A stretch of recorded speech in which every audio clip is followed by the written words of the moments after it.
my name is Maya Thomas with AltonMo.com. We are here for the Alton School Board meeting on August 12th, 2021. I'll just briefly review sort of what Professional Development Committee did last year and what we're looking forward to this coming year. And last year, the actions that we took looked a little different because of the pandemic, obviously. The off-site, in-person professional development activities, there were literally none. They didn't want people meeting in person, so the professional development providers jumped into action and they made those virtual. And so a lot of what we were doing on the committee as far as the physical side was approving people's requests to attend virtual meetings. And we did have several teachers who did do that. But if we were to compare that to a traditional year, there weren't as many. So about halfway through the year last year, we decided to go ahead and do some paid PD out of PD funds where we paid teachers to do some online training. And so we added to an already existing list of online professional activities the teachers could do. They took advantage of those and they were paid $20 an hour. And we patterned it after one that the admin had encouraged us to do beforehand. And it went pretty well. They, of course, had to have documentation that they had done the professional development so that they could get paid. And I read over all of the reflections and everything, and a lot of them got some positive experiences, even though it was in a different format than what we're used to. As far as on-site in-services, they pretty much went as normal last year, except for in October we did some virtual training and we had more small groups. It's worth noting that last year we did not do the active shooter training or the nonviolent crisis intervention training. Because for safety's sake, the state of Missouri waived that, so we weren't held responsible for doing it. But I'll mention that next week, when we have our teacher meetings, we will do those. We'll have active shooter training on Monday, and the CPI will follow that week, and we'll get the refresher that we need on those important things. Looking forward to this coming year, we looked at our teacher and staff evaluations to see what their needs were professionally. And among the ones that are mentioned on the program evaluation reporting form that you all have, the one that stuck out to us that has consecutively been a need is strategies, practical, effective strategies for motivating students, especially when there are huge obstacles in the lives of the students or just in general. And I'm telling you, last year, I can say from the point of view of the teacher that motivating our students was very hard in the midst of the pandemic. But even before that, there are so many things that vie for our students' attention. And so motivating students is going to be the committee's primary goal. And we're going to do basically a 3-year cycle, and our primary goal is going to be giving our teachers opportunities to learn about these practical strategies for reaching students. And we're going to start out next week. We're welcoming a speaker from the AEI Speakers Bureau named Dr. John Hodge, and he's an expert in this area. And he will be speaking to teachers next Thursday. And then in the October in-service, we will be breaking out into small groups, and we'll be doing some article studies and working on something called integrated curriculum, where we'll actually add some of these practical strategies to our lesson planning, and then with a follow-up in March. So those things, we're not asking speakers to come in for those days. It's going to be on site.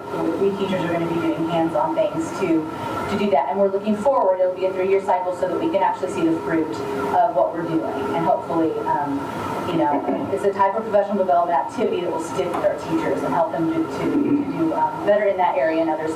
The elementary, as far as PD goes, continues to work on the reading programs, and we're so glad for that, because that, I believe, personally, goes hand in hand, because students are more highly motivated when it's easier for them to work. And they can read and things come easier to them when they're usually it's easier to be a better student or to have success. So that's a really brief summary about what's been going on and what we're looking forward to. Do you have any questions? School year. The volume license was purchased for the 2020 school year, and Windows 10 was pushed out district-wide, which at the beginning of last year we were around that area, but we are fully Windows 10. All computers are now Windows 10. We repurchased the license for our computer virus software, Sophos, which is a 3-year payment.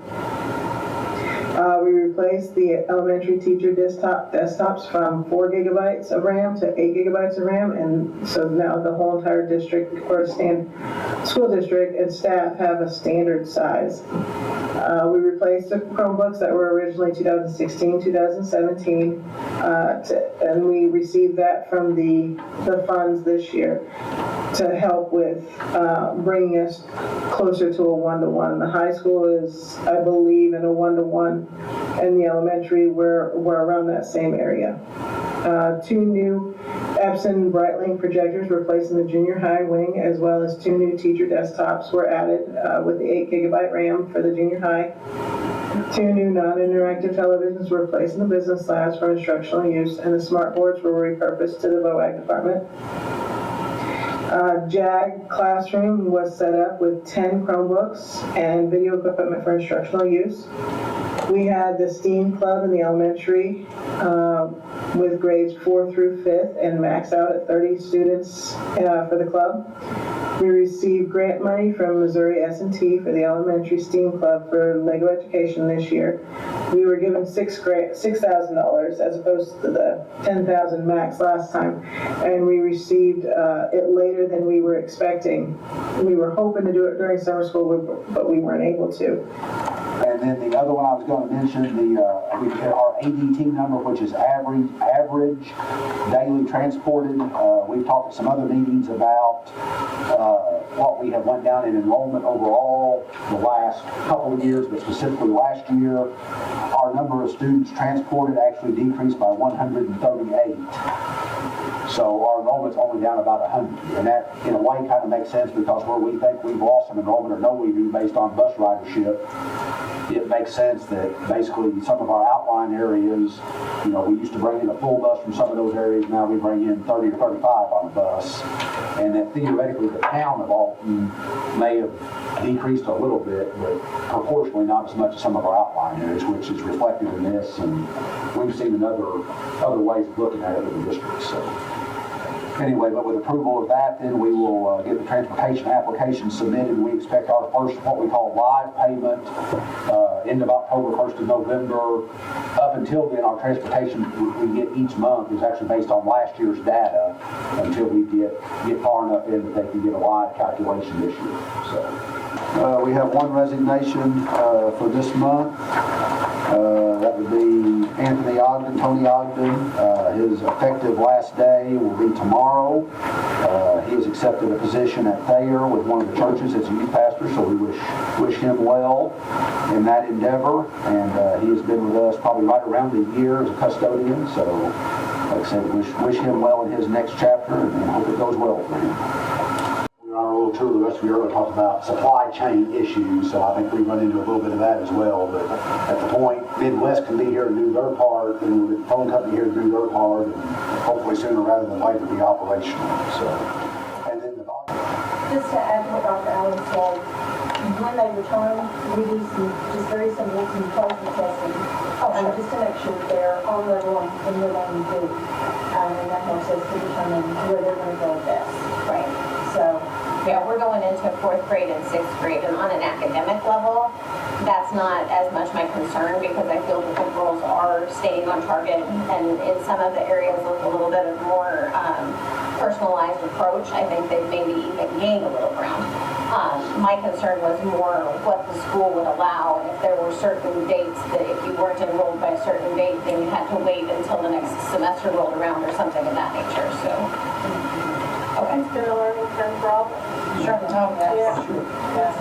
not normal. Well, we're just trying to feel out the parameters so that we know, when these decisions are made, down the road, what that's going to affect. So, yeah. and again, with that said, I mean, there'll be a lot of days between now and September. He's done a pretty good job of covering it. We would be under what we call the modified quarantine, meaning if someone at the state board tested positive and we've all been wearing masks, then we all need to continue to come to school or work and continue on as normal unless then you start showing symptoms and you have to go home and finish out your quarantine. Now, what we probably do need to explain about this modified quarantine quarantine is, it's almost like being an essential worker. You are still quarantined outside of school hours. So from 8 o'clock to 3:40, they're here as workers. For students. As students, yes.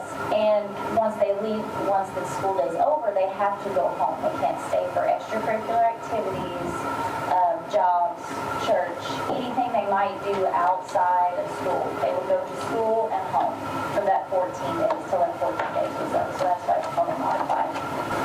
And one of the things I will add in there, when I was talking to our health department, the conversation came up about if folks that were fully vaccinated would then have to mask.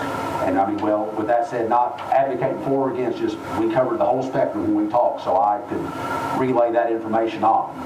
And she told me that from her point of view with modified quarantine, everybody would mask, period, based on that. And she said the reason for that right now was that our area by the CDC is deemed to be a high risk or high spread. I'm not sure of the exact term. It's a hot spot. Hot spot. For the Delta variant. So they're saying that. She said at the point that our area is not a hot spot, if we would still have a mask mandate, then theoretically people not vaccinated, that discussion could be had. But one of the things, if people are vaccinated, like right now, take the school piece out. If you're called as a close contact and you've been fully vaccinated, you do not have to quarantine, basically unless you show symptoms. You can go about your business that way. So if we have individuals, employees, or students that are fully vaccinated, which is 2 weeks after the second shot, at that point, they would still mask at school, but if they were deemed a close contact, they would still mask no matter what. But that individual could go on a field trip, go to a ball game, still go to church that evening, and so on. So that piece is out there as well, that essentially due to the vaccine not being available last year was not there. And they do have to wear them on the bus regardless of what you all decide tonight. They will have to wear them as soon as they get on public transportation. Yes. Yeah, we'll get to that here in a little bit. So what would your out be? When would But with that, monthly is, I want this done as soon as it can be. I mean, I'm not proud to be sitting here, I guess, recommending that. I'm just trying, it's my job with this, for us to have school. This is where I think I need to be. So what are the parameters of that going to be then? Like you obviously must know where numbers are as far as incidences of COVID right now. Right. What does the drop have to be in order for it to go away? I mean, what's the guideline? Right. I mean, do you have a set number that your goal that you're reaching for? Yeah, or? I do not have a set number. In consultation with the health department and our nurse, we will evaluate it. And again, at the point we think we can do that, I know there are some schools, usually a little bit larger than us, not right around here, that have a color-coded or a tiered system that if they get X percentage quarantined or a positivity rate in the community, they are going to masking basically on a weekly basis. I just don't know that for us, the way I envision handling this, that's necessarily the best approach. So again, with that, nothing will make me happier in a month we can rescind this and go on, but I don't have an exact number. And with that said, where we were at, literally at the July meeting, I didn't envision us sitting here having this conversation tonight, and that's basically a 4-week window right there. Can you speak to the enrollment? We happen to be one of the families that chose to homeschool our children when the mask mandate went into place. We love the school. We really appreciate the teachers and the staff and everybody that makes this work, and we realize that you guys have a really challenging situation to deal with right now. If we're going to a month-by-month basis in that manner, if you guys decide to relieve the mask mandate, say come October 1st, are families who are currently homeschooling in a position then where we could re-enroll at that time? Or would they have to wait to the next semester or wait to the next school year? What kinds of re-enrollment options do you have based on that mask mandate? We will look at that. There'll be a couple of things to consider with that. One is basically through 8th grade, when they don't truly earn credits toward graduation, which starts in 9th grade. Coming in mid-semester is a little bit different situation that way. If it's a student that is in high school, we will do all we can to accept, validate, take those credits or that time so that it doesn't, I guess, get lost in the transition or so on. But with that said, we do have cases where we have students move from another state, get here in the middle of October, and sometimes for the 9 through 12 kids especially, that is a challenge to match up credits. Sure. and so on. All we can to make it work in everybody's best interest. I mean, we want, very frankly, our enrollment numbers need to go back up. When I came here as principal 14 years ago, we were about 785 kids. We're under 600 now. And that's not all COVID, but no doubt the last 12 months didn't help a trend that was already kind of going the wrong direction from the enrollment point of view. So.